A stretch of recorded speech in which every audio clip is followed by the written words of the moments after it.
Welcome to this week's QPR Preview Show ahead of the first home league match of the season against early league leaders Ipswich. You join us where the mood around the club is very different to what was a week ago, on a very, very welcome 3 points against Cardiff. We followed that up, of course, with a cup defeat, a cruel last-minute defeat against Norwich. But I don't want to dwell on that for too long. I want to focus in on that match last Saturday. Now, we can only ever comment on what is in front of us. Watford on the opening day was embarrassing. We called it for what it was. And now Ainsworth himself said that he got it wrong. Cardiff, though, was the exact response we needed to kickstart the season for QPR. And it wasn't just the fact that we got a win, was it, Dave? There was a lot to like about that performance. Yeah, it was night and day compared to that Watford one, wasn't it? I just thought everything was better. Our shape was better. We were without the ball. We was much better. The pressing, I thought both wing backs. You had Powell was really in that Josh Bowler's face, and he just didn't fancy it. Paul Smith on the other side, I thought was brilliant. And on the ball, I thought it was probably the best we played since we played Cardiff at home last year. We kept the ball a lot better. You know, we moved it around. We created a few chances. It was a really positive performance. I think even if we hadn't won the game, you'd have to come away from it thinking that was a lot better. And there is signs that maybe it's going to be okay. It was, miles better. Yeah, it was. All our other wins in 2023 have been a grind. So I know Cardiff, where we were holding on to the end, but it was arguably our best performance, I think, since Preston last December. So it's been a long time coming to actually have a match where we can think, yes, we're actually playing quite well. And it seemed like we really had a plan from the first minute, like you said there, the change in shape. We had to credit Ainsworth for that, because I've got two quick images here to show again. And then it shows that in the first few minutes of the game, we had 8 men really pushed forward when we were trying to attack. Even through pre-season at Watford, Lyndon Dykes has been on his own here. It was purposeful. They knew what they were trying to achieve. The next image again, really early on in the game, within the first 5 minutes, it shows us really pressing Cardiff. 6 QPR players close to the ball, making it hard for them to get out. And in this example, Smith actually chases the guy down the touchline. Armstrong comes across and actually ends up getting the possession for us back deep in their half. Both examples there are light years away from what we saw against Watford. And I think it stems, Dave, from what you were saying there about the players seem to have a bit of belief. It's almost like Cook coming in. It made a difference to the mentality of the squad. It was clear, wasn't it?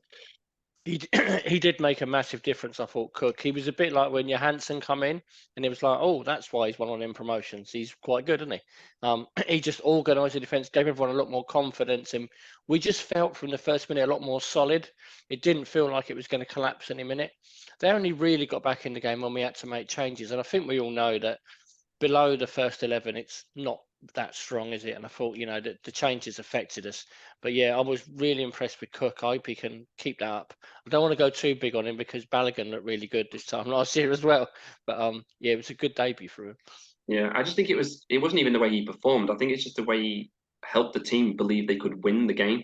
Because I think, as harsh as it sounds, last week against Watford, Dunn being out, Gubbin starting, kind of came across like the players thought they were beaten before they even started, whereas there was only 2 changes to the lineup, but Cook being there, it just shifted everything. It was just so positive for that regard as well. Before we look ahead to Ipswich, a word on the cup match. 7 changes made. In the end, it was an unfortunate defeat in a forgettable match. Very, very young side at the end of the game. Did we learn anything from the match? Yeah, I mean, I was quite positive at the end. I know it was gutting to lose like that because we was quite looking forward to penalties, to be honest. But yeah, it was disappointing. But a few of the young ones I thought did themselves, credit. I thought Duke McKenna again. He did well against Watford. I thought he was really good last night. The young ones who come on, Ahora and Coley, I thought they looked at home against some good Championship players. I thought they looked promising. Larkesh at left back, I thought did pretty well. Yeah, there was some promising displays. Dixon, Bonner as well, I thought did quite well. I think, these players are going to be called upon this season. You're not going to have the same starting 11 all season. We are going to need them. And there was signs that they've got something about them. Obviously, we the worst bit was Dykes getting injured. It's typical. The one first team player we played got injured, but it didn't look overly serious. He should be back soon. Yeah, for these young players, hopefully they can keep getting some minutes, because I mean that would have been the positive of going through a round, is maybe they'd have got some more minutes in the next round. But at least we were competitive again as a club. It would have been disappointing to suddenly get beat 3-4-0 again. At least we were there. Disappointing to be out, but like you say, there were some positives to take. Let's look ahead to Ipswich then, a team we haven't played for nearly 5 years. And again, for the 3rd match in a row, it's a team we've only lost 1 of the last 7. 2 of the last 12 against as well, against Ipswich. We've got a good record. Not lost against them at Loftus Road since February 2010. That's a run of 6 games. But they are on an incredible run, arguably like the form team in Europe. I think unbeaten in 21 league games going back to January, 16 wins as well. It's not as if they're drawing all the matches. Most pre-season previews had them down for mid-table, but the early league leaders' confidence is obviously massively high. They probably feel unbeatable right now. I don't think. I think some QPR fans are going to look at it and think this is a match against a newly promoted side. They're there for the taking, but this is a real test of us again, isn't it? Yes, this is not an easy game. These are a bit like when Sunderland come up. They were very smart in League One with the players they bought. They bought Championship players. They bought people like Chaplin, Luongo, Ball come from us. They got that Ladapo from Rotherham. They got some good Championship players. So they've come up and they're ready to go. They've hit the ground running. They're a good side. They've got a good manager. I think they're going to be around the playoffs this year. I think they're. I mean, like I said, the run they're on is ridiculous, isn't it? I mean, they're on such a good run. The positive is it's got to end sometime, and so hopefully it ends Saturday. But they're a dangerous team, and I think they're going to be a good side this season. Yeah, they just look so settled. Everyone knows the roles. It doesn't change the team much. I looked at that. But the only problem that could destabilise them is people are going to start looking at the manager, aren't they? That's probably the concern for them this season, is whether someone steals him. It's going to be a good barometer of how much of a corner QPR have turned or not, because obviously they're a tough match for us to play. Brings us on to QPR. Last week and most of last season, we've been banging on about Sinclair Armstrong, and he was phenomenal, wasn't he? And he finally got his goal. Could we see him go up another level now, do you think? I think we might do. I think we've all been desperate for him to get that goal, haven't we? I just thought that was his best performance for us last week. It was, all the time he's played for us, he's been explosive and exciting to watch. But there was a lot more to him against Cardiff. He held the ball up really well. He linked play. It was a really good assist he did as well. It was a really promising performance. He has to have a run in the side now. They need to just say, look, you're playing up front for the next 10 games or so, and unless he gets an injury, and just see how it goes with him. I think he's got it in him. He's going to have off days and good days, but he looks a prospect to me. I'm really excited by him. He's got to start Saturday. Yeah, I think he's going to be like a cult hero at QPR if he can be here for a few years. He's probably everyone's favourite player already, isn't he? Yeah. Just his injuries, isn't it? We've got to hope because even at half time, I know he came back out for the second half, but I didn't think he was going to come out because he walked off holding his groin. The way he plays, it's amazing, but he maybe needs to hold back a few percent because he looks like he's always going to injure himself, throwing himself around, but it's fantastic to watch. He probably needs that run in the side to get confidence in his own body as well, that he can play every week. Because I think a lot of the time he feels a niggle and like, I better go off because he doesn't want to be out for a long period of time. He needs to just get through it, and hopefully he will soon. Yeah, fingers crossed. And the pressure may be on him this weekend because if Lyndon Dykes, you said they went off against Norwich, looked like it was a knock. What would you pick as the shape if Dykes can't make it? Yeah, it's a difficult one because I assumed Kelman would probably be around last night, but he wasn't. There's rumours that he might be leaving in the next few days, so it's a difficult one. There isn't many other options. You either just play Armstrong up front on his own, or potentially bring in young Coley, who I thought did quite well last night. But it'd be a big jump ask for him to come in for his league debut against Ipswich. But yeah, I mean, like we know, this is a small squad. Options are very limited, aren't they? I imagine it'll be one up front if Dykes is missing. Yeah, I think he might probably go with Richards, but he's been a bit underwhelming again, even in that cup match, wasn't he? Even one of the weaker match players again. Yeah, he was okay. He was very good on the ball, but he just looks like he needs a bit of a rocket up him, doesn't he? At times, come on, there's more to it. And he looked absolutely dead on his feet after like 70 minutes last night. I was surprised he lasted the full game, but yeah, he is an option. I mean, who knows what's happening with Chris Willock? If he's injured, if he's leaving, or what's going on with him. But he's another option as well if he's around. Yeah, Richards, because he's got such a languid style, it doesn't help fans endear to him, does it? He needs to just throw himself into a few challenges and get the crowd behind him. Do you think Jack Colback may finally get some minutes this weekend? Hopefully, he's been here a few weeks now. He should he should be ready by now. You would have thought.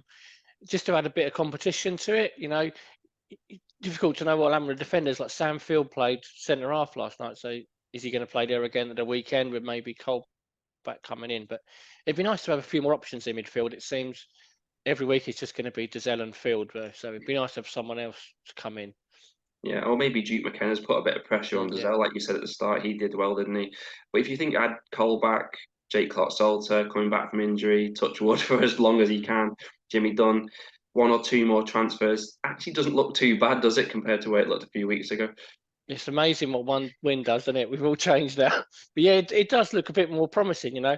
I think the change of style in the Cardiff game as well, we weren't just lumping it as soon as we got it. We were trying to play a bit of football when it does suit our squad to do that. That is a bit more promising, you know. It's early days. Like we've only played like 3 games so far, haven't we? So we just have to see how it goes. But you know, it could go either way with this team. I'm still not overly confident in them like maintaining it. Yeah, I just think 3-5-2 suits QPR, especially whilst we've got someone like Ilias Chair in the team. That formation just works. Even when we did well under Beale at the start of last season, still weren't exactly fantastic in many of the matches. Yeah. Hopefully, this is the system he sticks with. Major issue against Cardiff, you actually touched on it before, is when Armstrong and Smith have to go off. We need to consider signing, for me, 1 or 2 pacey forward players so that when they go off, we can keep the same style, the same intensity in the play, don't we? There's got to be something they look at. Yeah, definitely. The drop off was stark, wasn't it? I thought maybe he made a mistake. I thought we should have probably brought on Duke McKenna instead of Dixon Bonner. He's got a bit more energy, and that might have kept the performance going. But yeah, the options were limited to what he could do when Armstrong and Smith are like the only really quick players we've got. So there is a massive drop. When Adoma come on, you just saw their eyes lit up, Cardiff, and they started attacking down that side. Their fullback thought, thank God for that. I haven't got to run the other way anymore. I'm just going forward, and we were under the cosh. And you know that is a concern, especially when you're seeing how much extra injury time's being played this year. The team are tiring towards the end. We're not able to bring on much from the bench. You know, it could be a problem for us.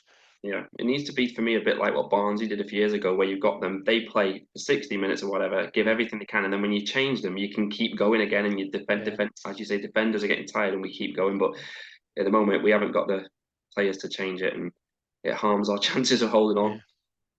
Prediction time then: can we knock Ipswich off the top? Will we be the first team to beat them in the league since January? Do you think?